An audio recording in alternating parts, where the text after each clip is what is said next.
Welcome to Life in the Red States, where we try to restore common sense in these senseless times.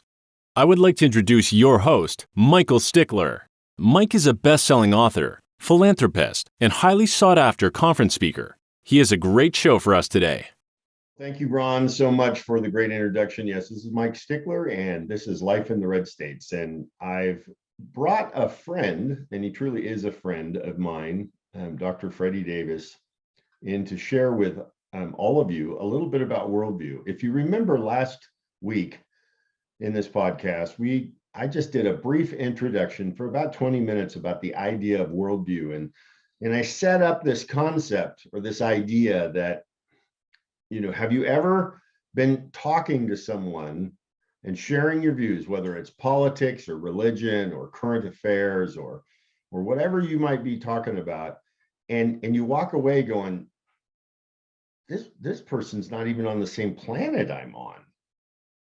Or another way to put it is we're both speaking English, but it seems like we're in a different dialect and we just didn't understand each other.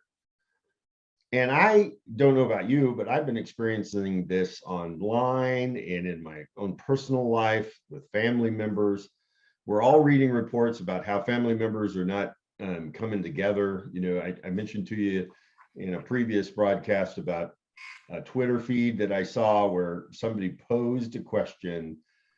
And the question was, if your family member just was diagnosed, or I should say, just recovered from COVID, would you allow them to come to Thanksgiving?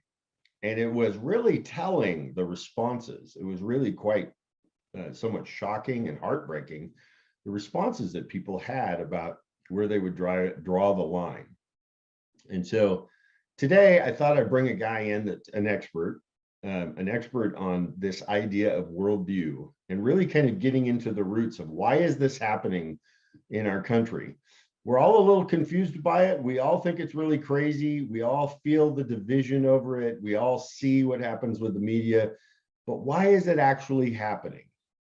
And the guy that I brought in here, Freddy Davis, he has some of those answers. Now, Freddy is the president of Market Faith Ministries.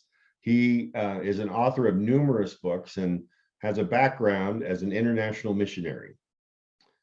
He's a pastor, he's a radio host, he's a worldview trainer, an entrepreneur. Freddie is a graduate from Florida State University with a bachelor's in communication. He holds an MDiv and DM, or doctorate in ministry, degrees from Southwestern Baptist Theological Seminary. He is a popular speaker, particularly on this topic of worldview and its practical implications in Christian life. He lives in Tallahassee. That's where he's coming from, another red state, with his wife, Deborah. And as I mentioned, he is my friend, and he is a guy who I go to with these questions. He and I offline often have these conversations quite often. So Freddie, welcome to Life in the Red States. Well, thank you, Mike. It's always a pleasure to be with you, to have a chance to talk to you. So let's get, I love talking with you. And as I mentioned, you and I get into these conversations. I call you up just out of the blue sometimes and just say, what is going on here? And it's really to help me get some perspective, some context of the things that I just experienced or whatnot. Now, for the audience, I'm no new guy to the idea of Christian worldview. I studied with Chuck Colson. I've worked with Probe Ministries, and now I've become great friends with Freddie and his ministry. And so this is something that's been stirring around in me since at least 2005. And it really helps reveal to me and actually give me grace and mercy for the kinds of conversations and the frustrations that I face, just having some perspective. So Freddie, I'm gonna just start out with, how did we get here? How did we get in this situation that our country's in? Well, obviously, it's not something that just happened overnight. This has been brewing, I guess. It's been kind of trending this way probably since the maybe the late 1800s. But obviously, it takes time for an entirely different way of thinking, an entirely different way of understanding what reality is actually shaped like, for that to penetrate the entire country. But over the last little over a century, probably getting close to a century and a half, little bit by little bit, the transformation has taken place, and probably started hitting a real tipping point in the 1960s and 70s, and since then it's just kind of gone crazy the other direction. Our country was founded based on Christian theistic ideas, beliefs, and the belief that a transcendent God exists and that he created the natural universe. And that particular belief was held by virtually everybody in America's past. It was after Darwin that the concept of a naturalistic worldview started really taking hold in certain, I guess, academic circles. Certain people in the academy began to see a way that reality could be backed up, I guess, their beliefs about reality could be backed up using science. That was their thought. I mean, obviously, science can't answer the questions that worldview deals with, but that's what they believed, and so they saw a way to explain living things without the need to refer to God.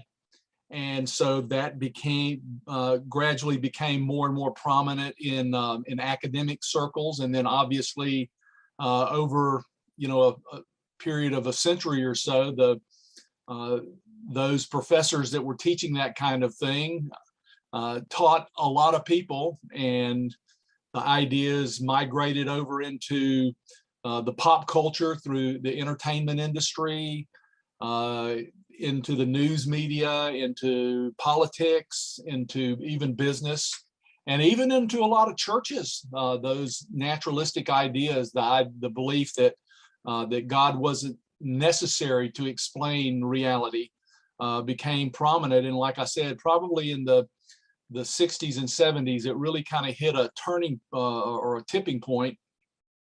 And with that tipping point, the speed of the transformation really picked up until we end up where we are today.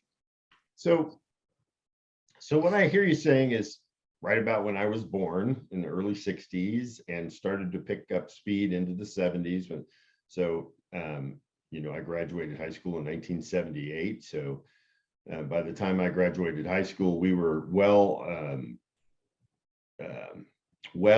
the tipping point was moved, and we were now sliding downhill from a Christian. And would you say a Christian Judeo-Christian worldview, or do you stick strictly with a Christian worldview? No, I think it's very valid to say a Judeo-Christian Okay. Belief system or set of beliefs. It's not that obviously everybody used to be Christians. I mean, that's obviously not true. Right. But the beliefs that underlie the Christian faith, and to a large extent the Jewish faith as well, are biblical ideas. They're biblical concepts. I think one of the things that probably needs to be understood from the very get-go relates to actually the definition of a worldview, because until we kind of understand what that is, talking about different ways of looking at things doesn't really do justice to what we're talking about. Because a worldview, the technical definition is the way that there's assumptions that people make about the structure of reality. and which seems a little bit academic and esoteric, but it's actually so very practical, because what we're looking at is what people consider to be real versus what they consider to be fantasy. Right. And so if you have two people that have different worldviews, their very understanding of what's real and what is fantasy is different. And what do you do when you are talking to somebody that is saying things that seem to you to be fantasy? You're just shaking your head, how can they believe that? I mean, that's just so obviously not true. But they're doing the same thing to you. Right. And so without there being some way to bridge that gap to help both people see and understand where what the real issues are, that you're looking at what is real and what is fantasy from entirely different perspectives. Until you can kind of get your head around that, all you can do is just kind of give your view and listen to them give their view and walk away shaking your head. So, and boy, I have been there. Okay, I have been in that conversation. So you said earlier that that in the turn, when this tipping point occurred, there was more and more adherence to evolutionary worldview and understanding Darwin, and they were hoping that science fulfilled those answers. Why can't science fulfill those answers? Well, and I guess I should ask first, what's the question? Exactly. I was fixing to jump on that as well, because the questions that define the parameters of any particular worldview or any particular belief system in general relate to things that science cannot even deal with. The first one is, what is the nature of ultimate reality? There is no scientific way to even get at that question.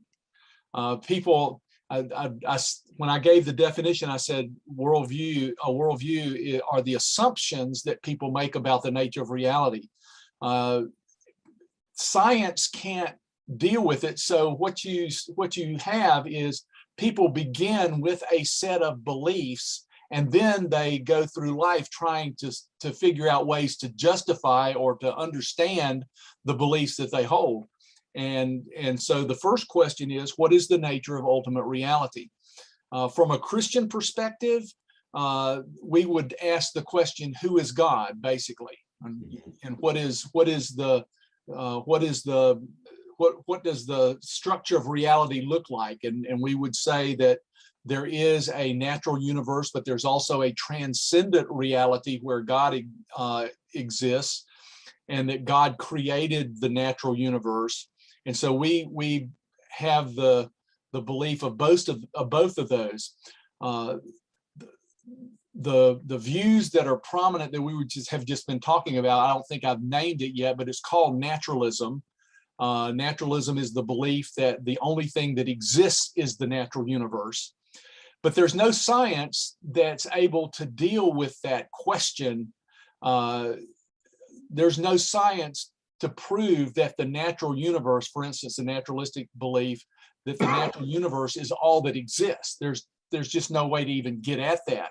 So people start with the assumption, and then based on the assumption, they build their justifications for their belief. The second. So let me ask you a question. So what I hear you saying is, okay, so science eliminates the existential altogether, and says there's only the things that we can see on Earth, or I should say in the natural, and those are the only things that we can test. And so because of that, they're limited in understanding if there is a God, if there is a spiritual realm, if there is, they've eliminated it. So there's no way for them to test it. Is that what I hear you saying, or is it much more than that? Yeah, exactly. A lot of people who are naturalists try to equate science and naturalism, but they're not the same thing. Naturalism is a belief system. It's a set of beliefs, whereas science is a methodology. It's using observation and experimentation to try to discover and understand things about the natural world. And so, Christians or, theists in general typically completely believe in science. I believe that we can use the scientific method to discover things about the natural universe. It's just that I don't believe that that's all there is. Right. Whereas naturalists believe that that's all that there is. And that being the case for them, science is ultimately able to discover everything about all of reality. So they try to merge the two, but they're not the same, and you can't allow that. And so science can deal with things that relate to the natural universe, but science can't say anything about a transcendent reality at all. They can't deny it. They can't affirm it. It can't do anything with it because it just is outside of the realm of what science can do. So you've helped me here. So understanding that naturalism is not necessarily science, that it's a set of beliefs. So really it's a religion unto itself. It exactly is. It's a set of assumptions. It's a belief system. And that's the first question, though. What is the nature of ultimate reality? The second question is, what is a human being? And science cannot answer that question either with any kind of, it can talk about the natural elements of a human being, but as Christians, a Christian theistic belief says that, yeah, we are material creatures, but there's something more to us. We have a spiritual part of us too that transcends the material. Science cannot deal with that. And then the third question is, how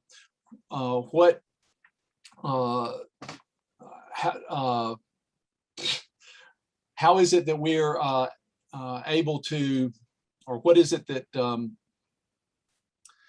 boy, my mind's just kind of blowing out here. I got a question for you.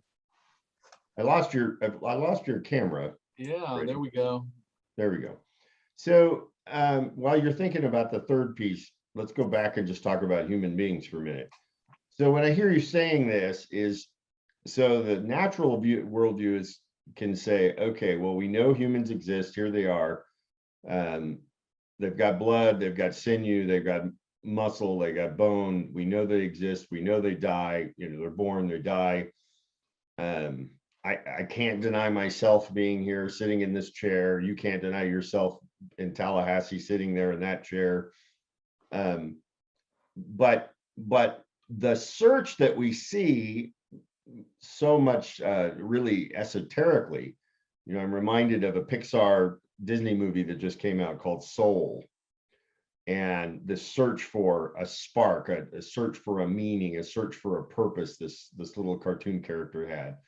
Or if you watch any of the Marvel movies, they're always looking for something much greater than themselves, something bigger, something stronger, something more godlike in all of that. And I kind of reverse think or reverse engineer that kind of thinking, going, well, obviously, even the most liberal amongst us, even the most atheistic amongst us, recognize that there's something about human beings that's much more. Okay, there's something about us that's much more than just, we're born, we live, we die, and that's it. And we think about that in a much greater realm. It's why, I have this conversation all the time with naturalists is, it's why most of the planet is a deist. I mean, by far, most of the planet believes in some kind of God, and because they just know intuitively that there's much more than, I think about this morning. There's a Star Trek episode where this crystalline being was talking about human beings, and they called it through the universal translator. They called us ugly bags of mostly water. Okay. It was just breaking down who we are. And the whole episode was, no, we're much more than that. Okay. We're much more than ugly bags of mostly water, because we are. I mean, at least some people were ugly anyway. So, is that where we're going? Am I summing that up pretty well? Yeah, absolutely. And a naturalistic worldview, people that hold a naturalistic worldview don't have any way of getting past us being an ugly bag of water. That's all they can, that's all that they can envision us being. Whereas people actually experience themselves as being something more than that. Right. And So then what's the third question? Yeah, the third question: what is the ultimate that people can accomplish in this life? And so, that if it is if we are truly a naturalistic existence, then the ultimate is basically survival and what we can get the most out of life. What can we do to get the most out of life? That's all there is, because of this life is all there is. So is that why we're experiencing in our culture so much just self-gratification? I spoke to a young woman some years ago now, and I asked her, without God in your life, what's your purpose? Why are you trying to, what's your purpose in your daily life? And she just simply said to gratify myself with as much pleasure and enjoyment as possible every single day. Mm-hmm. And I thought to myself, gee, that is so shallow. Yeah. There's so much more to life than just, just trying to make yourself feel good physically. Is that the kind of the byproduct of this? Absolutely. Yeah, absolutely. I mean, when that is the ultimate that you believe that that reality consists of, then what else is there? What else is there to aim at? And obviously, as a Christian, we see higher things. We see more things that relate to reality beyond ourselves. And that's why thinking about other people and thinking about how to please God becomes important for people who hold a theistic Christian worldview. And so, that's really kind of the contrast that we've got here. People who hold a naturalistic worldview, they see that this world and is all there is, and so you go for the gusto, go for what you can get out of this world, because there is nothing else, and the consequences for doing it are they don't have any kind of eternal significance whatsoever. If you die, you die, and you're gonna die sometime. So get what you can while you're here, and then it's over. I remember back in the 80s, the late 80s, I was on a cruise up in Alaska, and I came up, the ship had docked there. I think it was in Skagway, and there was this big, beautiful, gorgeous, giant yacht tied up. And I was asking one of the crew, whose yacht is that? And it was a very famous guy who always said, the goal in life is he who has the most toys win. Okay. And you guys can look it up if you want to know who that is. And it was his yacht, and he had just recently died. And the crew member said, yeah, the boat's been stuck here for months because the family's fighting over it. And I'm just like, well, apparently he who has the most toys didn't end up winning with it, because it ended up in a big legal battle to get the boat, And I don't think we see far enough about what's our eternalist perspective and what's going to go on. And that is a benefit of having a Christian theist worldview opposed to the others. And by the way, how does that compare to, I don't know, the Buddhist worldview as an example? Well, just to back up just a little bit and give maybe a little bit more perspective on how this whole thing fits together, there are only four basic worldview categories. We've been talking about two of those. One of them is theism, which is the belief that there is a transcendent God who's a creator. And then the naturalistic worldview, which believes that the natural universe is all that exists. But there are a couple of others. You mentioned what I refer to as the Far Eastern worldview. It's a pantheistic, monistic type of view of reality, where there is a transcendent reality, but it's immaterial and impersonal, and that includes things like Buddhism and Hinduism and those different kinds of belief systems that are in that kind of arena. And then the other belief system, the other worldview system is called animism. And so that includes such things as like Native American religions and Wicca and European paganism and the African religious tradition, tribal, religions and that kind of thing. And so you have those four basic worldview categories, and every single religion, cult, and philosophy that exists in the world is based on one of those four. And so, and so we talked about how the Christian theism answers those three questions, and we talked about a little bit about how naturalism answers those three questions. But the other two worldviews, the animism and the Far Eastern thought, also answer those three questions in their own unique way. And every animistic belief answers those three questions the exact same way as its host animistic worldview. There's other aspects of the different belief systems that are animistic that make them distinct from one another, but their basis, their foundation is exactly the same. And the same is true with the others. Like for instance, theism, there are many theistic belief systems, and Christianity is one of them. You've got Islam, and you've got Mormonism and Jehovah's Witnesses, and there's a whole slew of theistic belief systems.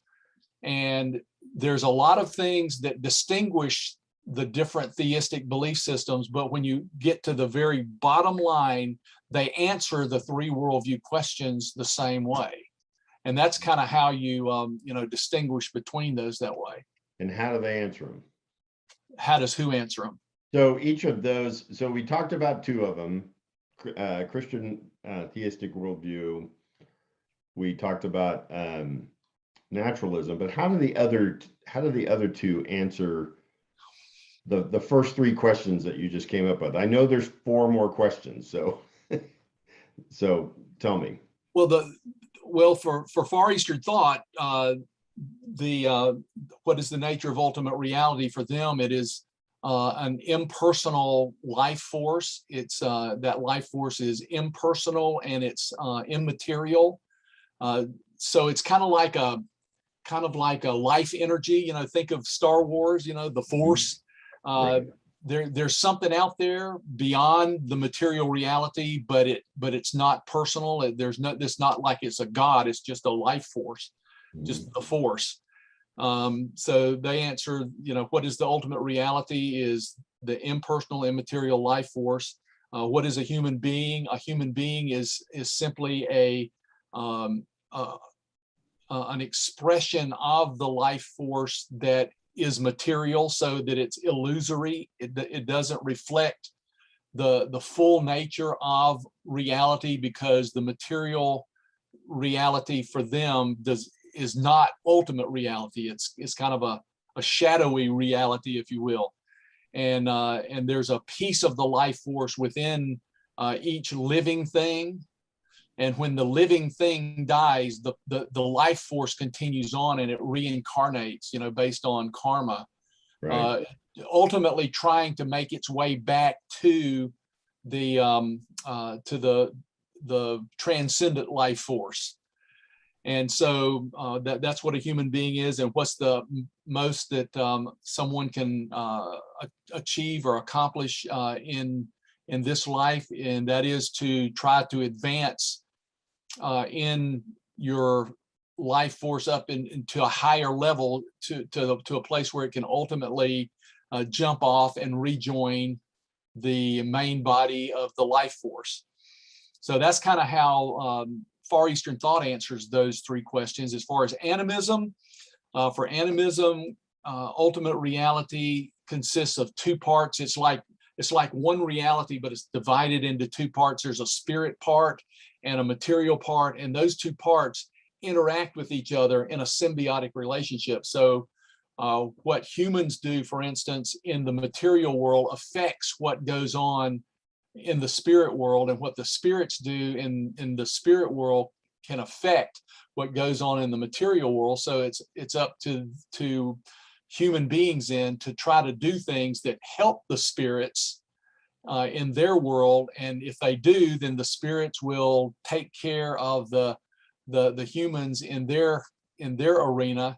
And if humans don't do their obligations to the spirits properly, then bad things will start happening.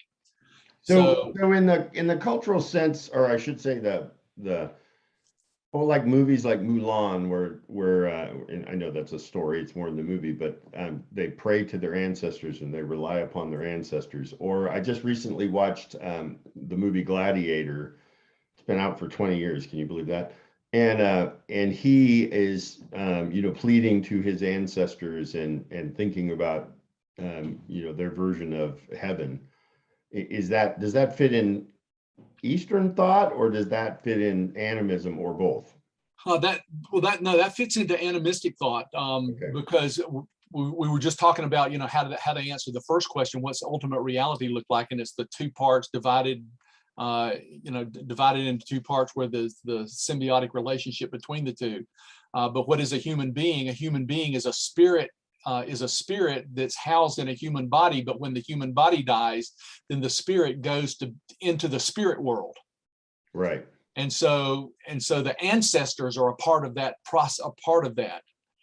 There's more than one kind of spirit there, but ancestor spirits are one of the kinds of spirits that are in the spirit world.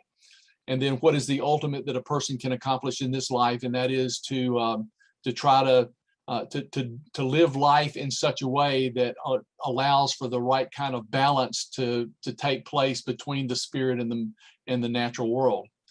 And so that's the way that those different worldviews view reality. And one of the really important things to understand is that each of those four worldviews are exclusive in the sense that if you answer any one of those three questions in a way that's different from the way that the worldview answers it, then you have moved out of that worldview into something else. You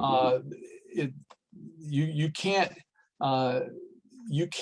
there's no cross fertilization between any of the worldviews possible. They literally contradict one another. And so we're getting back here to what we talked about at the very beginning, why when people start talking about things and they're coming from a different worldview, why it doesn't make any sense, because it's a different way of thinking of how reality actually exists. And the really difficult thing, and we've been kind of talking around this and alluded to it a little bit, but the really difficult thing is that people who hold a particular worldview honestly and truly, from the very core of their being, believe that reality is organized the way they believe it is. And so if you really believe that, like I really do believe the core beliefs of my Christian faith. So when I hear a naturalist talk about life in a way that reflects a naturalistic worldview, I just kind of shake my head, and it's hard to believe that they actually do believe it, because it seems like it's not real to us. But they believe it is, and and by the same token, they believe when we start talking about our Christian faith, they believe that we're talking nonsense, that we're talking fantasy, that it doesn't, that reality is not that way at all. And that's why we end up talking past each other so much, because as you mentioned earlier, we might be talking the same verbal language, but we're not talking the same conceptual language. And we have to know how to bridge that if we want to be able to start talking to each other in ways that where we can actually communicate. So Freddie, we've run out of our time, and what I want to do is bring you back for next week to do this some more. Folks, we've only covered 3 of the 7 questions, and how each of the 4 worldviews cover that.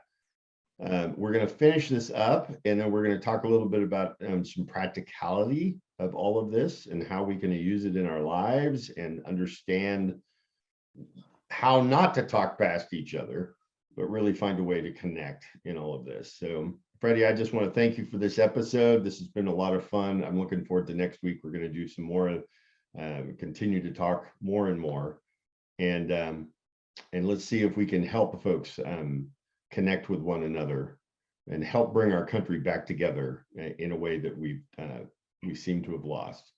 Does that sound good? Sounds good. All right.